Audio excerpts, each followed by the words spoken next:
We got a mutual friend, man. Really? Yes. Richard Mons. How do you know Face? I used to be a gang member. No, how do you know Face? This is my first roommate in LA. Got it. He's in prison right now. He's like in Folsom. Oh, wow. Like I still go visit. That's my dog. Okay. But he took care of me my first year in LA. And I didn't realize he was like that dude. Wow. Right? I talked about it on Andrew Schultz's thing. Okay. How do you know Face? Well, we got a mutual friend, man. But how do you know him? I bumped into him a couple of times. Where? He's been in jail since 2000. You used to be a gang member when you had both of your eyes? Hey, bro, I used to be. You ain't never. No, you gotta tell me how you know Rich. Yeah. How do you know Richard? I'm gonna tell you in a minute. Chat GPT? I want you to tell. You gotta tell me how you know Richard. I promise you, we're gonna get to it. We're gonna get to it. But I literally lived with. I don't want to put too much out there, but. I lived with a dude in LA my first year in LA. Like, people wouldn't believe the stories that I could tell, but I'll just take it to the grave. But yeah, Richard's been locked up since 2001, I think. So he was at San Quentin, Folsom, Vacaville. He's that dude, man. But when I first got to LA, he so how did you connect with him? So he would, I don't think there's ever been an era in stand-up like the mid to late 90s of Fat Tuesdays, Guy Torry's Fat Tuesdays. Like, it wasn't uncommon to go to his room on Tuesday nights and see Denzel, see Magic, see all the comedians were there, but like Shaq, Halle Berry, it just wasn't uncommon. Prince. Like, whoever was in town was coming there on Tuesday night. Wow. And there was like a 3-4 year run. Comedy store? Yeah. Okay. On Tuesday night. There was a 3-4 year run. But there's nothing like it. When Tupac was going, Suge was going. You never knew who was going to be in the audience, right? So Face was always there. It was Richard, but I call him Face. Face was always there. So what happened was I just started talking to him all the time. And then he was like, yo, he used to do security for Brian Russell from the Utah Jazz. Okay. That's the one that Jordan kind of pushed off at the end. And so he's like, yo, Brian's doing this show in Salt Lake when he played for the Jazz at the time. He goes, he's looking for a host. You come out and host it? And I was like, yeah. So I went out and we did this show that was supposed to be for Casey and JoJo and Rolls Royce. And I was going to host it. Wow. Casey and JoJo didn't show up. So the show got canceled, right? But I'm still there. But we started hanging out a little bit that weekend, and then we just started always hanging out. And then he was like, hey, I'm leaving town for a couple months. Can you house sit my house? And I was living in a little apartment in North Hollywood, and I had a roommate. And I said, well, let me come by the house and see it. And I went by the house. He's got this fat ass crib. Sherman Oaks? Bel Air. Bel Air? Oh, right? Close side. Right. I mean, up in the hills. And I was like, so I said, yeah, I can probably house sit. So I went back to my roommate in North Hollywood. I said, here's this month and next month's rent. Find a roommate, I'm out. Because I wasn't on the lease, right? So he's like, all right. So I'm living in this big house and it's just me. He's gone. Wow. I got this, and there's no furniture. There's nothing in it, but I put my little furniture in my bedroom. That's it. But I remember I called him. I said, hey, can I put some pictures up on the wall to make it look like it's mine? Because I'm bringing girls over here. He's like, yeah, whatever. I don't give a fuck. So I had like posters and pictures of me. So girls are like, well, this your house? I was like, yeah, Because it had an indoor-outdoor pool, it had a jacuzzi, it had a sauna. This was laid, but there was no furniture in it, right? And then, I come to find out he was doing some other.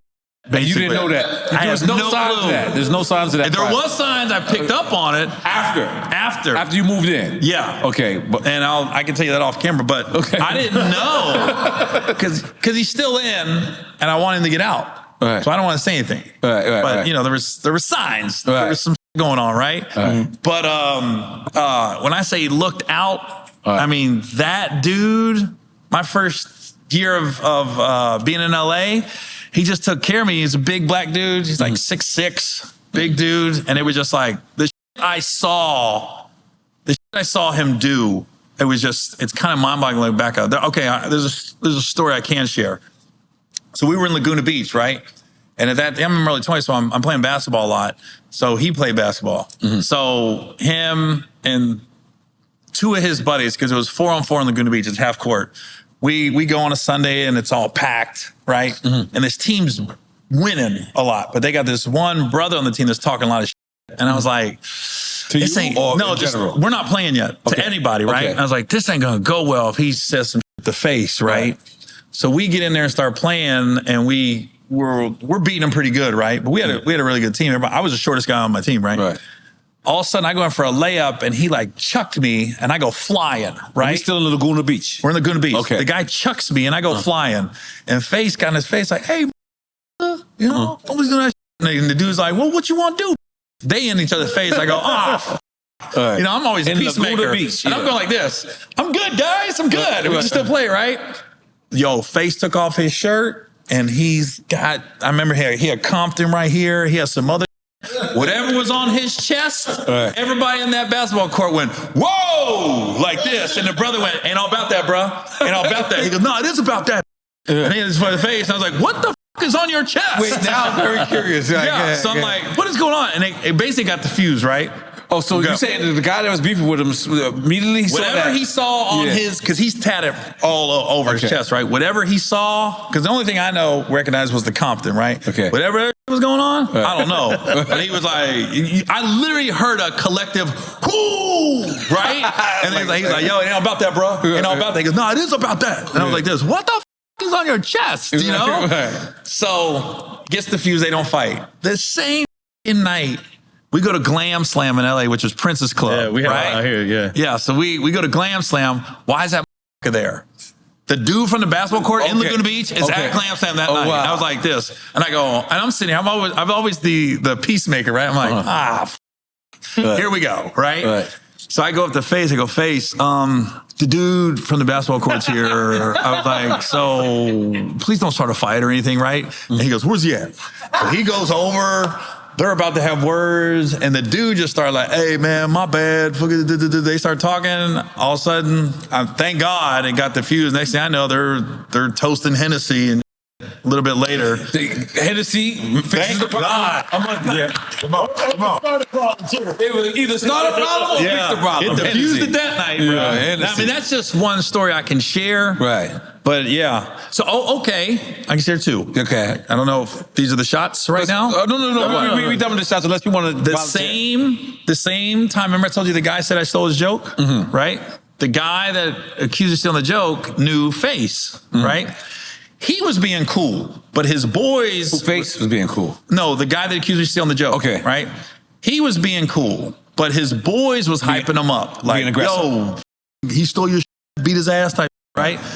Now, did they call you white boy? Huh? Did they call you I'm white sure. Okay, all right. I'm sure. Okay. So I go back, and this is when I'm living with Face at the time. Like, he had come back now. Now he's at the house. And I was like, yo, so-and-so trying to start said I stole a joke. He goes, who? And I told him, he goes, all right. Because he hung out at the comedy clubs, right?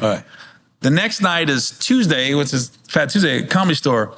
He sees that comic walk in with his homeboys, and he goes, yo. And they came over. He goes, what's up, man? He goes, you accused Gary of stealing a joke? He goes, nah. He goes, nah, Gary said you accused him of stealing a joke. He's like, nah, the Face. He goes, nah, it wasn't like that, da-da-da. And his boys are just sitting there. And here I come snitching. I go, it really wasn't him. It was those guys that was accusing me. So he looked at them. He goes, if he wants to do your whole act, he can do your whole act. He goes, don't ever speak to him again. He goes, if you got something to say to Gary, you say it to me. And they was like, all right, Face. They backed down so goddamn fast. I was like, yeah, he was just a different dude, man. He wasn't a dude you crossed. You know what I mean? So that's why I still go see him. And I saw him in San Quentin. I still go see him in Folsom. He's still my guy, man. Wow. That's what's up. You know? Like we speaking about. So check this out. Now, how do you know? I got that guy right on the phone that disrespected you. Here you go. Yo, what's up, man? And he got something he want to say to you. Hey, what up? That is who it was. How'd you know it was Scruncho? Fucking Scruncho, Gary Owen. How'd you know it was him? I put it together, man. Oh my God! But you know I said it wasn't. But you know I said it wasn't Scruncho. Huh? It was the dude that was with him. Hey, listen, man, we gonna lie everything. Huh? Yeah. Well, he want to go. He want to FaceTime me. Yeah. He want to say something to you. Yeah. I mean, we can't figure out your phone. Oh, bro. Can you FaceTime me? Yeah, your phone. Dude, you're scaring me right now, Jack. You know everything. But it's funny how. Except. But for whatever reason, your don't. Yo, what kind of phone is that, though? Hold on. You got There him? go. There you go. Put your hand.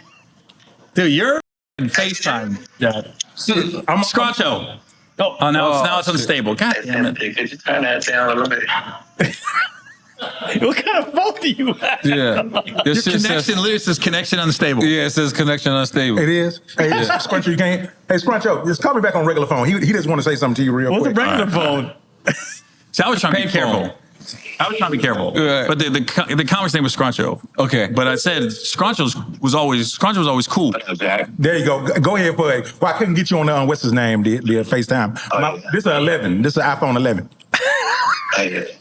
Hey, man, listen, you know the best part about life, you know what I mean? Like, when I see sometimes when you grow up, you know, you could give somebody something and you think you really did something, but the most powerful thing a man could do, especially in 2026, is take accountability and find a way to take accountability. When I look at Gary Owens and I think about Gary Owens, man, because we come from the same, you know, Rich, I asked me to tell him it's Richard Muzz, right? Face, that was our. But I knew Face before Rich. Me and Face come out the mud together. You know what I mean? He that guy. But we was together since we was 16, 17, getting out the mud. He was a star athlete. Then he mastered the streets, and he's just a powerful dude. And even when he first seen me, he's like, he knew about Gary before me, and he came to me. He said, Scruncho, Gary Owens, the white dude. I said, yeah, what's cracking because he good? He said, yeah, that's my guy, man. You know, you good with him? He said, make sure he good. And I said, say less. And from that point on, I always had love for Gary. So, but I think I should really be owing Gary an apology, because as a man, you will say something on the internet and they'll turn it around, especially when a joke go bad. And to my Gary, man, I really love this dude. He a great dude. Nice to everybody, a great family dude. I just seen his son on a picture, man, dude, and grew up to be such a big old, tall, handsome dude. I remember when we first hung out as little kids and all this. See him as a grown man and to see his marriage. I'm just a fan of his brand. I'm a fan of his character, and we don't talk much, but I do want to apologize to him because I just said some like, I said, I love Gary Owens, but I don't like that privilege and stuff. That privilege, you know, like that, and sometimes I think it's misconstrued as if I don't like Gary. But if he could listen to me, man, I love you, bro. And we always love you. We always take care of you, man. And I can't wait to see you and give you a big old gangster hug from a real man, you know. So to my partner, Gary Owens, you know what I mean? Man, I love you. 1, 2, 3. Hey, Scruncho, thank you, brother. You want to say something back to Scruncho? I'll give you his number. I'll talk to him off camera. He said he's going to call you, man. We're going to wrap this up, man. Scruncho, man. So that was the comedian. Okay. So anyway, my thing is, like, it's been old news. Not old news, but like with Face, it was like Scruncho, and I said that. He was always cool. Right. It was the boys that was like, Gary stole your shit. But why did he apologize to you just now? I think he went on I must have went on an interview and was like, Gary owns white privilege. Oh, he did say that. Okay. Yeah. So no, it was, Scruncho's always cool, but Scruncho, like he said, he came up with Face in Compton, and I'm sure they did some together back in the day. Yeah, I'm sure. And he said, did you hear what he said? He said he mastered the streets. He was that dude. I got it. The stories I could tell, and maybe I'll tell when I have his permission, when hopefully he gets out one day. Right. But right now, I'm just going to hold on to him. But yeah, that was a hell of a time that first year in LA. Right. To be a white dude from Ohio, grew up in a trailer park, joined the Navy, which is very structured. Then you get to LA and you're out there trying to make it. And all of a sudden you're getting into places, because I'm with Face. And now this is how we really start hanging out. He asked me, I'm sorry, I jumped the gun. It was Thanksgiving, And he asked me on Monday, he said, what are you doing for Thanksgiving? I said, nothing. So Thursday's Thanksgiving. He said, yo, we're going to my mom's house, blah, blah, blah, for Thanksgiving. I said, oh, okay, you want to stop by? Come through, right? So he left me the address. And this is before everybody had cell phones. Right. 97.